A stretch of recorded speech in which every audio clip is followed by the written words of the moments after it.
په لاهور کې یو سړي د 8 کالو ماشوم سره جنسي زیاتې کړې ده. سلامونه دوستانو، په لاهور کې یو وحشي انسان د 8 کالو ماشوم سره بدکاری کړې ده. ملګرو ټول معلومات در سره په ویډیو کې شریکوم. د ویډیو کتونه مخکې درته یادونه کوم که چېرې تاسو زموږ په چینل کې نوی او زموږ چینل مو نوی سبسکرایب کړئ نو مهرباني وکړئ زموږ چینل در سره سبسکرایب کړئ او خوا کې ورسره د ټلۍ نشان ووهئ چې داسې معلوماتي ویډیوګانې درته په اسانه در ورسي. په لاهور ریوند سره نږدې ګنج شریف کې دا واقعه رامخې ته شوې ده چې په یو 40 کلن سړي د یو 8 کالو ماشوم سره پټي کې بدکاری کړې ده. د ماشوم پلار وایي چې زما زوی زما سره په پټي کې غیا کوله، چې غیا مو وکړله هغه ډېره وانه په موټر سایکل مې وتړله او زوی ته مې وویل چې راځه په دې کې د کلي دغه سړی راغلو. نو ما ورته وویل چې زما زوی در سره راوله. نو زه چې کله کور ته راغلم نو تقریبا 45 منټه بعد دا زما زوی کور ته راغلو او زما زوی ډېر په بد حال او ټول پرتوګ یې په وینو او چې کور ته راننوتو بېهوشه شو. نو کله چې په هوش کې راغلو نو ماته یې وویل چې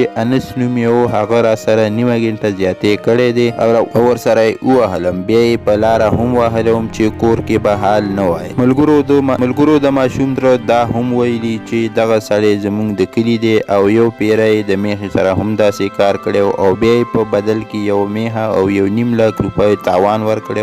خو خبره هواره شوه او یو پیره یې د جینۍ سره هم داسې کار کړی او اوس یې د ماشوم سره ډېر ناروا زیاتې کړې دي. تره یې وایي چې سړی پولیسو گرفتار کړی دی خو دوی د حکومت نه دا مطالبه کوي چې موږ ته د انصاف میلاو شي او مجرم له دې سخت نه سخته سزا ورشي. ملګرو دا و د نن ورځې یو دردونکې خبر چې در سره مو شریک کړو. مننه کوم چې ویډیو مو سره تر اخره پورې وکتله. ملګرو که ویډیو مو خوښه شوي لایک کړئ، شیر کړئ او چینل در سره ضرور سبسکرایب کړئ او د بلې ویډیو پورې دلو.